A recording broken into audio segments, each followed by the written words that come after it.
biasa, kami boleh dipertemukan kembali di dalam Zoom meeting pada pagi hari ini.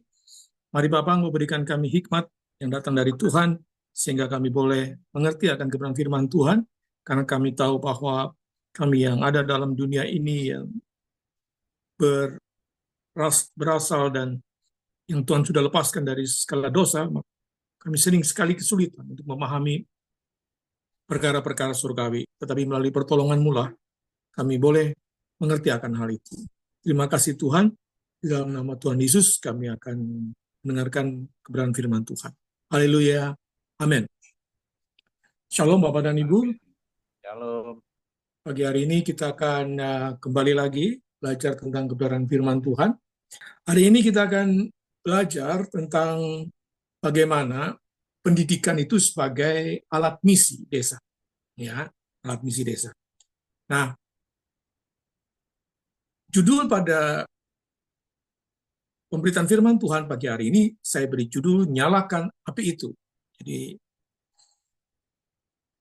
khotbah atau firman Tuhan pada pagi hari ini saya akan bagi menjadi dua. Yang pertama, bagian pertama adalah pembahasan tentang firman Tuhan, dan kemudian yang kedua tentang aplikasi, ya, tentang aplikasi. Mungkin agak berbeda dengan yang dipelajari Bapak dan Ibu, tapi nggak ada masalah ya. Ada masalah, saya mencoba untuk membaginya karena waktu kita hanya 30 menit saja. Demikian firman Tuhan. Pada waktu itu, hal kerajaan sorga seumpama 10 gadis yang mengambil pelitanya dan pergi menyongsong mempelai laki-laki, 5 di antaranya bodoh dan 5 bijaksana. Gadis-gadis yang bodoh itu membawa pelitanya, tetapi tidak membawa minyak. Sedangkan gadis-gadis yang bijaksana itu membawa pelitanya dan juga minyak di dalam buli-buli mereka. Tetapi karena mempelai itu lama dan tidak datang-datang juga, mengantuklah mereka semua lalu tertidur. Waktu tengah malam terdengar suara orang berseru, mempelai datang, songsonglah dia. Gadis-gadis itu pun bangun semuanya, lalu membereskan pelita mereka. Gadis-gadis yang bodoh berkata kepada gadis-gadis yang bijaksana, berikanlah kami sedikit dari minyakmu, itu sebab pelita kami hampir padam. Tetapi jawab gadis-gadis yang bijaksana itu, tidak. Nanti tidak cukup untuk kami dan untuk kamu. Lebih baik kamu pergi kepada penjual minyak dan beli di situ. Akan tetapi waktu mereka datang pergi untuk membelinya, datanglah mempelai itu dan mereka telah siap sedia masuk bersama-sama dengan dia ke ruang perjamuan kawin, lalu pintu ditutup. Kemudian datang juga gadis-gadis yang lain dan berkata, Tuan, Tuan, bukalah kami pintu. Tetapi ia menjawab, aku berkata kepadamu, sesungguhnya aku tidak mengenal kamu. Karena itu berjaga-jagalah, sebab kamu tidak tahu akan hari maupun akan saatnya. Perumpamaan Tuhan Yesus pada bagian ini ada dalam konteks menyambut kedatangan Kristus yang kedua kalinya. Ayat ini terkait dengan ayat-ayat pasal yang sebelumnya, yaitu tentang nasihat berjaga-jaga.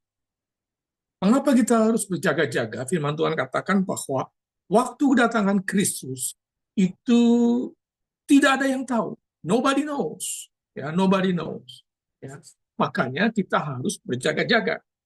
Nah, di dalam proses berjaga-jaga ini ada perumpamaan tentang hamba yang setia di akhir di dalam perjanjian pasal 24. Kemudian dilanjutkan dengan perumpamaan tentang gadis bijaksana dan gadis yang bodoh, dan disambung dengan perumpamaan tentang talenta. Ya, tentang talenta. Intinya sama, yaitu berjaga-jaga. Mengapa 3 perumpamaan ini diulang-ulang? Adalah satu cara penulis Injil untuk menekankan betapa pentingnya tentang berjaga-jaga itu.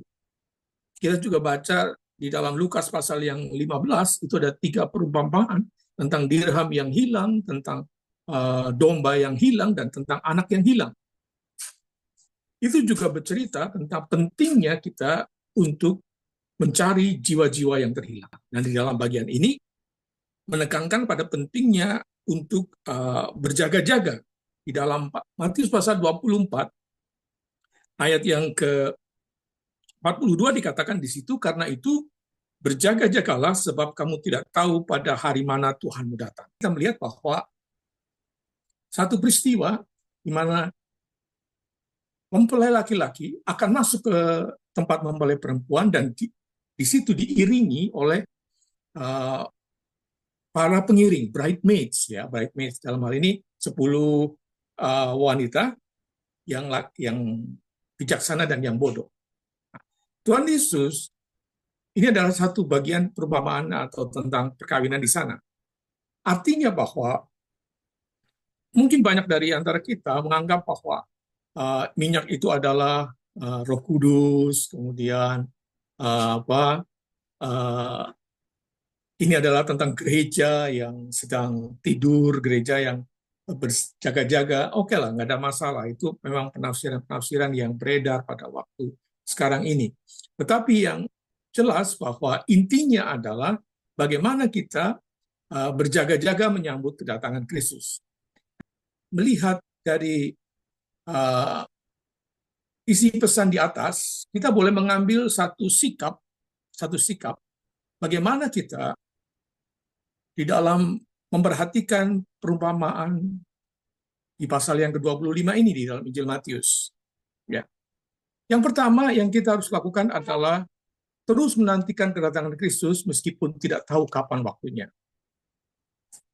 Di dalam firman Tuhan dengan jelas bahwa kerajaan Allah itu sudah tapi belum. Ya. Sudah datang tapi belum. Artinya arak-arakan itu, kedatangan itu sedang terjadi. Ya, sedang terjadi. Tetapi kita belum menemuinya. Kita belum menemukannya sekarang, nanti saya percaya bahwa nanti di dalam kerajaan 1000 tahun, disitulah perayaan utama dari mempelai pria ini bertemu dengan mempelai wanita. Disitulah perayaan yang sesungguhnya. Nah, kita ini ada dalam bagian sedang mengarap kedatangan mempelai ini. Ya, sedang mengarah kedatangan mempelai ini. Meskipun dikatakan bahwa kedatangannya hanya dalam sekejap mata, tetapi prosesi kedatangan Kristus ini sedang terjadi. Saya masih ingat ketika peristiwa 17 Agustus ya, setiap kali di 17 Agustus di kecamatan saya itu ada pawai. Dan pawai itu diadakan di dalam ada satu lapangan ke lapangan di desa yang lain. Nah, pawai itu didahului oleh drum band yang dilakukan oleh pada waktu itu waktu saya kecil oleh bapak-bapak tentara ya. Bapak-bapak tentara itu memainkan drum band setiap 17 Agustus untuk mengiring pawai yang ada. Nah, saya biasanya menonton di tengah-tengah antara jarak itu karena rumah saya ada di tengah-tengah dua lapangan itu. Dari kejauhan, kalau anak-anakan itu sudah mulai datang, saya mendengar suara drum band itu, ya, suara dentuman dari band itu, sayup-sayup terdengar. Sayup-sayup terdengar. Dan semakin lama, semakin keras. Itu artinya jaraknya semakin dekat. Ya, jaraknya semakin dekat. Nah, itu menjadi peristiwa yang sangat luar biasa bagi kami yang waktu itu anak-anak kecil, antusias sekali karena menantikan pawai-pawai di dalam 17 Agustus. Kemudian diikuti oleh desa ini menampilkan apa, sekolah ini menampilkan apa, dinas ini menampilkan apa. Tetapi itu diawali oleh drum band itu yang semakin lama semakin dekat. Artinya drum band itu sudah terjadi. Kristus sedang datang. Apa yang harus kita lakukan? Dia memanggil kita untuk tetap terus menjadi garam dan terang. Artinya apa? Ketika kita sedang menyambut kedatangan Kristus yang kedua kalinya, ya, kedatangan kalinya, kita sedang merayakan bersama-sama dengan Yesus. Jadi kita ikut menerangi dunia sekitar kita dengan terang api yang sudah Tuhan pakai melalui talenta kita. Nah, ini yang Tuhan mau. Kita berpartisipasi di dalam menyambut kedatangan Kristus yang kedua kalinya dengan cara-cara yang berkenan di hadapan Tuhan tentunya, dengan satu, membagi terang. Karena yang kita miliki itu hanya pelita dan api itu. Api Injil ini harus kita bagikan ke lingkungan di mana kita berada. Itu cara kita ikut merayakannya. Itu cara kita ikut merayakan kedatangan Kristus yang kedua kalinya. Nah, berikutnya adalah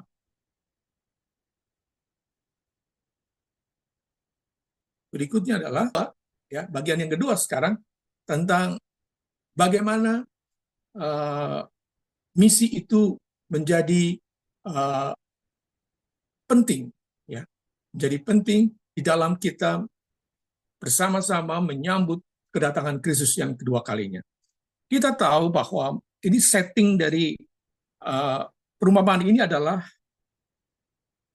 waktu malam hari. Ini cocok sekali ya, waktu malam hari, di mana semuanya masih dalam keadaan gelap dan itu diperlukan terang. Salah satu cara menyambut kedatangan Kristus yang terbaik, ya, yang terbaik adalah menyalakan api itu dan pergi ke tempat yang gelap. Karena api itu tidak akan berfungsi di dalam atau di situasi yang terang, ya. Jadi bagaimana kita bisa menyalakan api, bisa membuat api itu menyala terang? Tentunya kita harus datang ke tempat yang gelap dan belum menerima Injil sama sekali. Ya. Datang ke tempat yang gelap itu adalah satu bentuk dari misi, di mana misi ini didasari dengan sikap atau motivasi menyambut kedatangan Kristus yang kedua kalinya. Ya, kedua kalinya. Kita perlu membagikan terang itu. Kita perlu membagikan terang itu, dan kita perlu untuk menyampaikan kepada mereka tentang pentingnya perang. Terang maksud saya. Pentingnya terang. Nah, ada 7 lingkungan yang memerlukan terang. Biasa disebut dengan 7 gunung atau 7 pengaruh, ya. Tapi saya mencatatnya ini. Yang pertama adalah di dalam keluarga-keluarga. Karena kita tahu bahwa banyak dari keluarga-keluarga ini sedang mengalami kegelapan-kegelapan. Ya, mereka tidak tahu bagaimana menjadi seorang ayah, mereka tidak tahu bagaimana menjadi orang tua, mereka mengeksploitasi anak mereka sama sekali tidak menghormati orang tua mereka. Nah, ini memerlukan terang di dalam Injil ini. Ada banyak teman-teman yang berkonsentrasi untuk melayani keluarga-keluarga ini. Dan itu adalah talenta mereka. Kemudian ada juga dengan saudara-saudara kita yang para apologet, mereka mencoba membagi terang di dalam media apologetika. Mereka berkomunikasi dengan para agamawan-agamawan di agama yang lain, dan kemudian mereka berdiskusi. Kita mengucap terima kasih buat saudara-saudara seperti Pak Wang Seno, kemudian Ezra Zoru, dan yang lain-lain, yang mereka membagikan terang kepada di lingkungan agama-agama lain. Kemudian dalam bisnis, ya, kita juga mengucap syukur karena ada teman-teman kita yang sedang mengembangkan ekonomi kerajaan Allah di dalam dunia bisnis dan juga dalam dunia politik. Kita juga mengucap syukur oleh karena ada banyak orang-orang anak Tuhan yang ditaruh di dunia politik. Saya menyebut salah satu yang cukup konsisten dalam hal ini Bapak LBP, Pak Luhut Panjaitan, itu adalah satu tokoh yang berdiri dengan bersusah payah dalam dunia politik. Ya.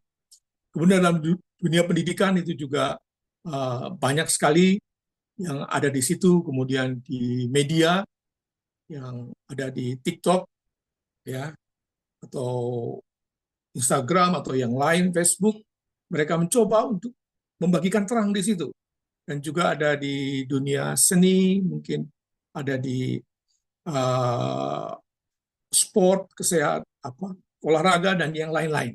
Nah, sekarang yang menjadi permasalahan adalah di mana kita Tuhan taruh, di mana pelita yang kita sedang pegang ini yang harus kita nyalakan. Apakah di dalam keluarga-keluarga, ataukah di dalam agama, dalam bisnis, dalam politik, dalam pendidikan, dalam media, atau seni. Ya. Ketika kita masuk ke dalam sebuah desa atau sebuah tempat yang masih gelap dan kosong, ya, kita harus menyalakan pelita yang kita pegang ini untuk menerangi mereka. Pelita apa saja. Dan saya tahu bahwa setiap kita masuk ke daerah tertentu, itu bukan ada Tuhan di balik semuanya itu. Dan Tuhan berikan pelita yang sesuai dengan tempat di mana kita berada. Dan ini saya pelajari cukup lama, bertahun-tahun, dan kita harus minta kepada Tuhan. Tuhan, berikanlah saya hikmat untuk bisa uh, memakai pelita ini untuk menjadi terang. Saya mau menjadi seperti gadis yang bijaksana. Sambil berjalan bersama dengan engkau, deru kedatangan Kristus sudah mulai terdengar sayup-sayup. Saya mau menyalakan api, menyalakan pelita di tangan saya, talenta di tangan saya, untuk menerangi di sekitar saya. Ini adalah panggilan misi kita sebenarnya. Jadi misi itu tidak perlu hal-hal yang spektakuler atau hal-hal yang lain, tetapi lihat pelita apa yang Tuhan percayakan kepada kita. Apakah itu pelita keluarga, pelita agama, pelita bisnis, pelita politik, pelita pendidikan, media, atau seni. Saya lakukan adalah kami di hamba-hamba Tuhan di tempat di mana saya berada di Banyumas, Jawa Tengah ini, kami mendirikan sebuah koperasi. Koperasi ini dengan modal yang hanya beberapa, mungkin sekitar 14 hamba Tuhan, dengan total 100.000 per hamba Tuhan. 2 tahun yang lalu, 1,5 yang lalu kami memulainya, dan sekarang modal itu sudah berkembang dengan luar biasa. Ya. Tujuannya apa? Untuk menolong hamba-hamba Tuhan ketika mereka sedang kepepet, sedang mereka kepepet. Jadi kami mencoba untuk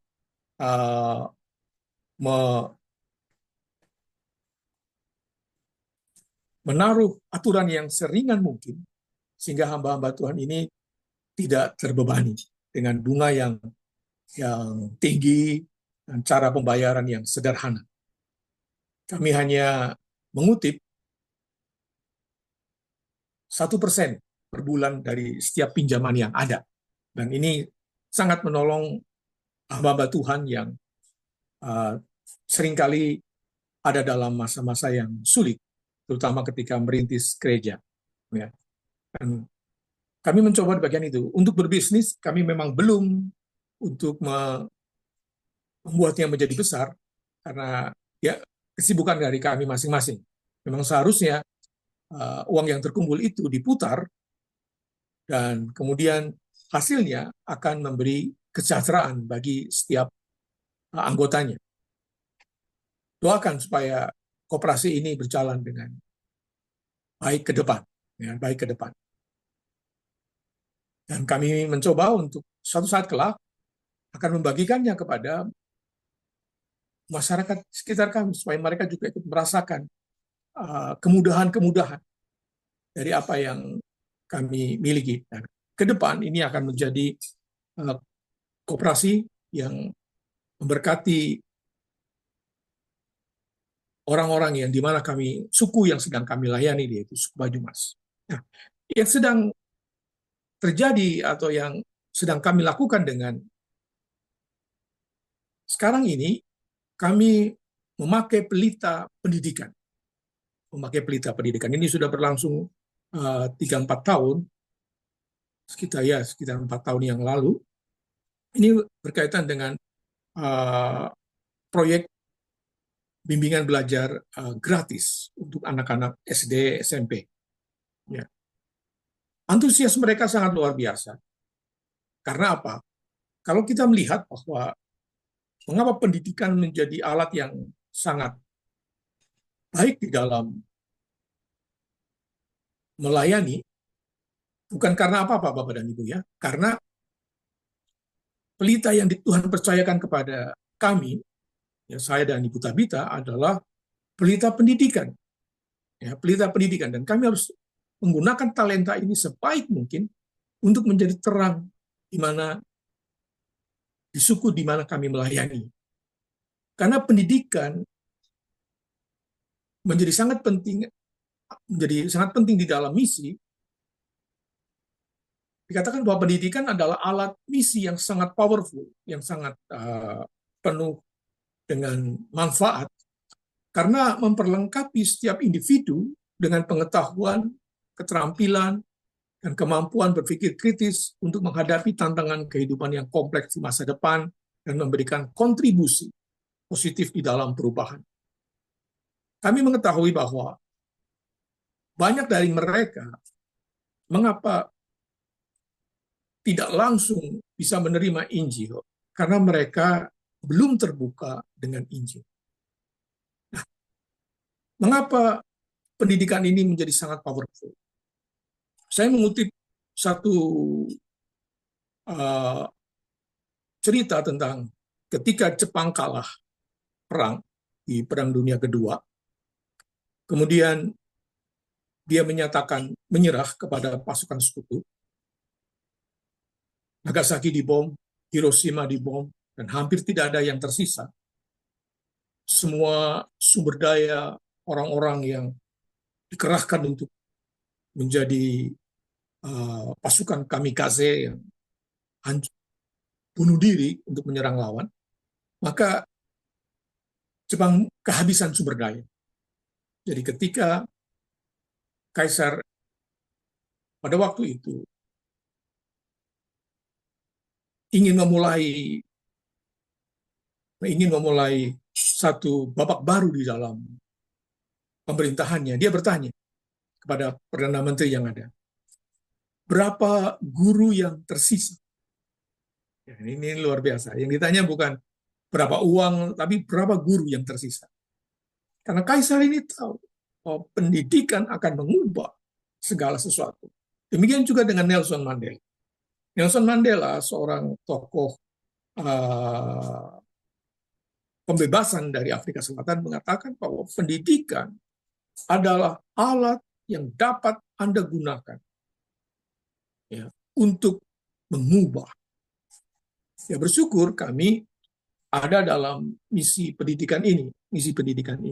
Dan kami akan tetap terus konsisten di dalam ini karena kami tahu bahwa pendidikan akan menjadi sarana yang sangat bagus untuk Injil masuk ke dalam hati setiap mereka yang terlibat yang ikut di dalam proyek ini. Dan kami bersyukur, kami mendoakan setiap anak, sekarang hampir 200 anak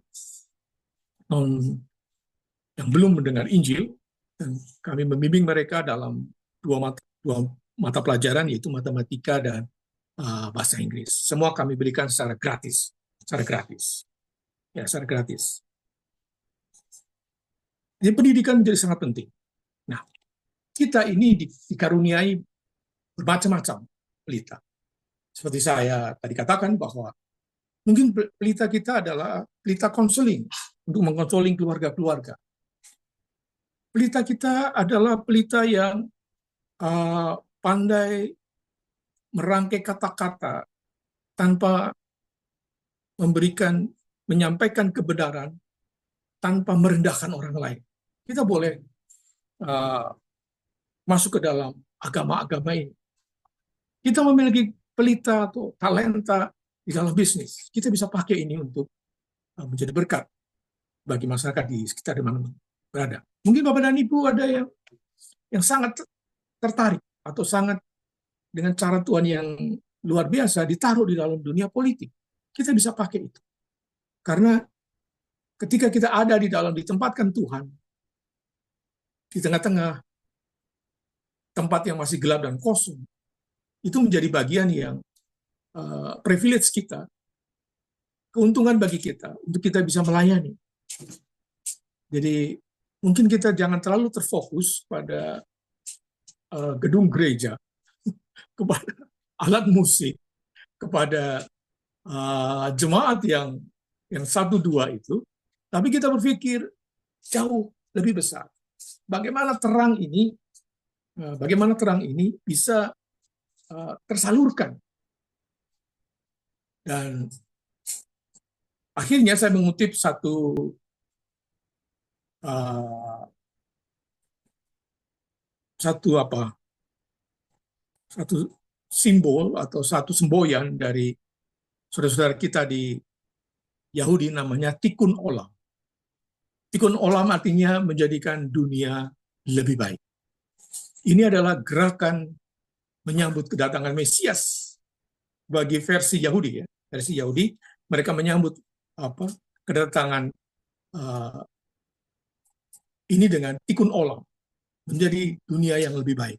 Kita pun akan melakukan hal yang sama dengan tikkun olam versi kita, bahwa kita membawa terang ini di pelita kita yang ada untuk menjadikan kita bersama-sama dengan Kristus. Dan suatu saat nanti kita akan dipanggil oleh Tuhan dan kita akan masuk ke dalam pernikahan yang pesta pernikahan itu bersama dengan mempelai.